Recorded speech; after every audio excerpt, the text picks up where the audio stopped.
Hey guys, it is Tuesday here in West Virginia, and we're going to do a 2 for Tuesday for you. And the two we're doing are the two 164s right in front of you. Those two guys. I've been getting a lot of questions about them, especially on IG. Some here, because people see them in the background, but mostly on IG when I post pics of them together. So I'm going to give you a close-up look at them and give you a little history about them. So we'll start with the maroon one, or burgundy, whatever you'd like to call it. And it is from 1997. Both are Hot Wheels items.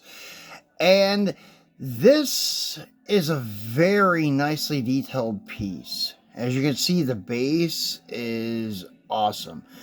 And these are made in China, and I think it's one of the reasons maybe why I've been seeing some issues with 100% stuff and legend stuff lately.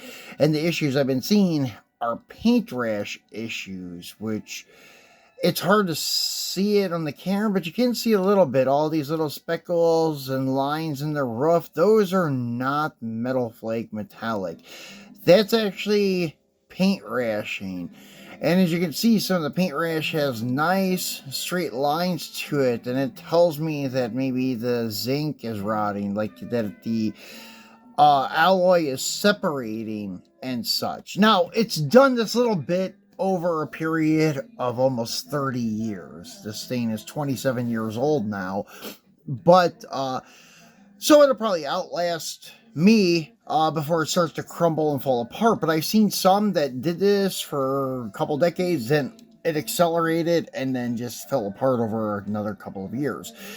Where I see it most of the time is on the opening pieces, the pieces cast and separate from the body, like the hood. As you can see, the hood has this paint rash also, or could be zinc rot.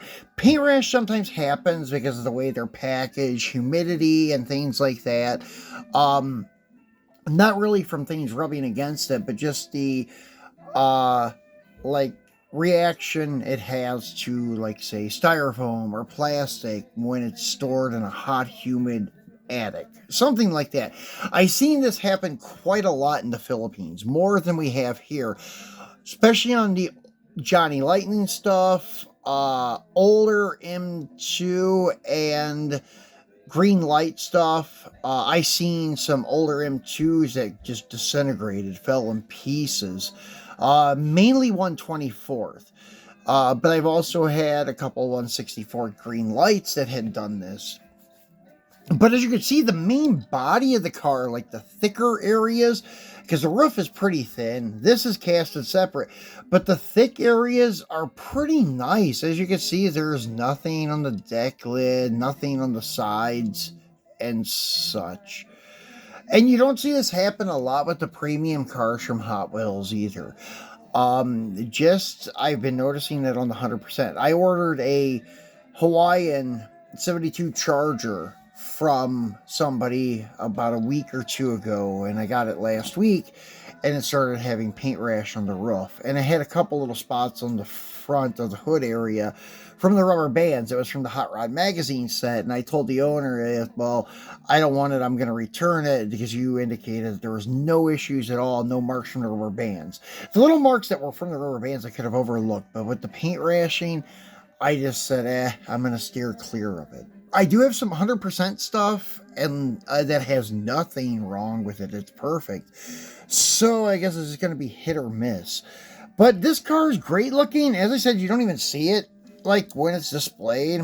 In most cases, like, as I said, it has to be in a very direct light to see it on the roof and the hood.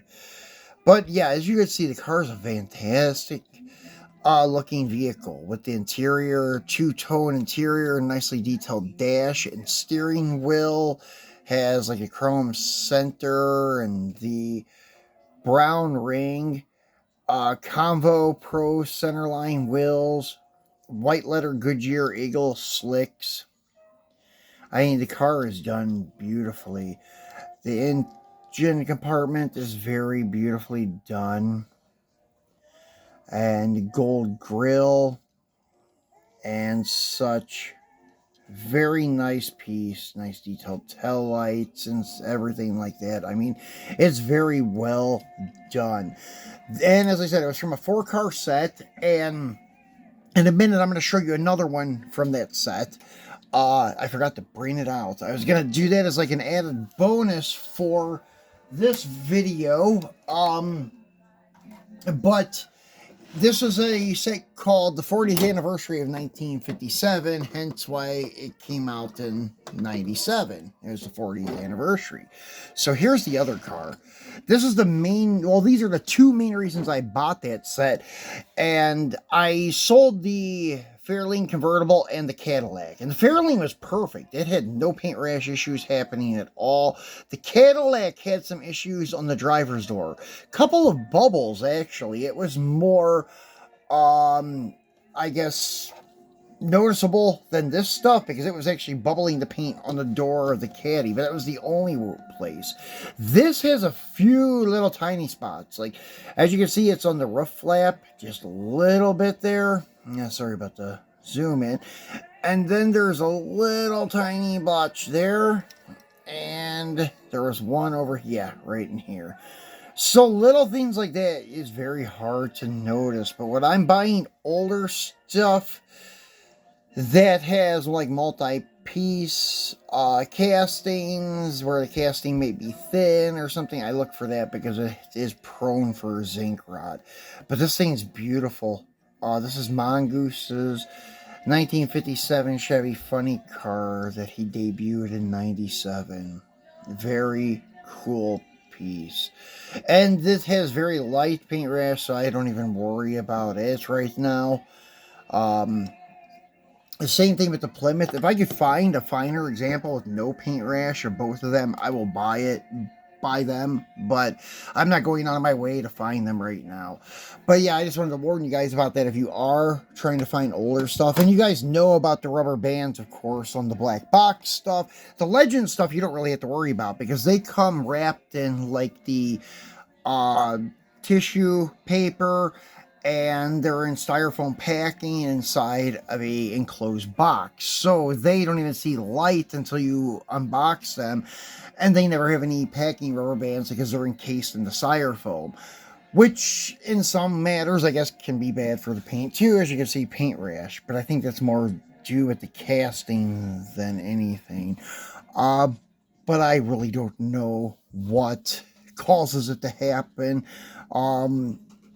And some are just bad castings, as I said. If this was a bad casting, it would probably already be falling apart. Now, this exact same casting was re-released in 2001 in the 100% black box stuff. And white is very hard to see things, like if it has any kind of rash or anything like that. But as you can see on the hood of this thing, it's nice. There's no rash at all. Nothing on the roof. Nothing like that. And it is also showing that it was done in China. And I'm not saying that things casted in China are bad. It's just more likely to happen there, I think. But these cars from Mattel, they're usually pretty meticulous about like quality control on them compared to other manufacturers. But it did not fall victim to the rubber bands too bad. As you can see, there are a couple little marks on that fender, a couple little marks on that fender. Luckily, it did not tear up the chrome or the fender on the sides, and it did not hurt the hood at all. That was the one thing I was worried about when buying this car. But yeah, this is the only two appearances of this casting. 1997 was its debut year, then 2001 was its final year. I wish that they would start redoing some of their 100% stuff and things like that, maybe Legends, 100%.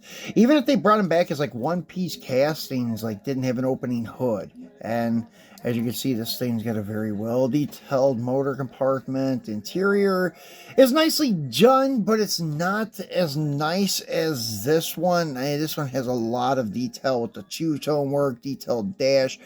The steering wheel, even in this one though, it has a white ring with a chrome center, so it's not too bad. And then underneath, I think the engine and exhaust and stuff are a little more detailed on that one, but not too much. So, yeah, the attention to detail in the Legends is just one step further even than the premium. Like, not premium, but 100% stuff. But that's where these guys came from. As I said, this one I would never buy boxed. If you buy one, never buy it sealed with the band still on it, because 90%, probably 95% of them are going to have the paint eaten all the way to the metal on the fenders. It even changes the chrome. It will cause the chrome to deteriorate and start peeling. And the hood, I've seen with some marks on it too, but I think there were bands. I'm not sure how they went on this, if it was meant to hold the hood down or open. Because most of them, when I see them sealed, the hood's closed. I don't know if the hood just went closed or if that's how it was made. I'm not sure. But they should have never put them bands on it, and they still do it. Even on the newer 4-car box sets of the car culture, like Track Day, Nissan, Ford Racing, Fast and Furious 4-car sets, they're still using these stupid rubber bands, and it looks like they would have known or learned. And I think they do know, they just don't care. The material of the rubber band on the newer stuff is a little bit thinner. I'm more transparent than the older ones, but I'm not sure that's going to make a difference or not. So anyways, guys, that's it. As I said, if I buy this, if I was you, I would try to find one loose, and it is hard to find them loose and in mint condition. And as I said, this is the closest to mint as I've found so far. So, that's it for that one. And then this one, yeah, you could find the 4-car sets, but as I said, be very picky about pictures and questions. Like, I question this guy a lot about pictures and things like that. And the pics, it looked great, but paint rash is hard to see sometimes. And I asked him, and he was an older gentleman. He said he couldn't see it. So basically, he almost gave me the set after he found out it did have paint rash after it got here. I just paid for the shipping, and he just told me to keep the set. So that was quite nice of him. But as I said, they were rashed, so eventually they're not going to be any good to anyone. Maybe. As I said, some of them just rash a little bit, and then it stops. And that could be the case with this guy, hopefully. But that's it for our 2 for Tuesday and some inside info about these rubber bands and paint rashing on the Legends and Black Box stuff. So hopefully you guys can get some that are mint if you're looking for those. And if not, if you already have them, hopefully they're mint and pristine.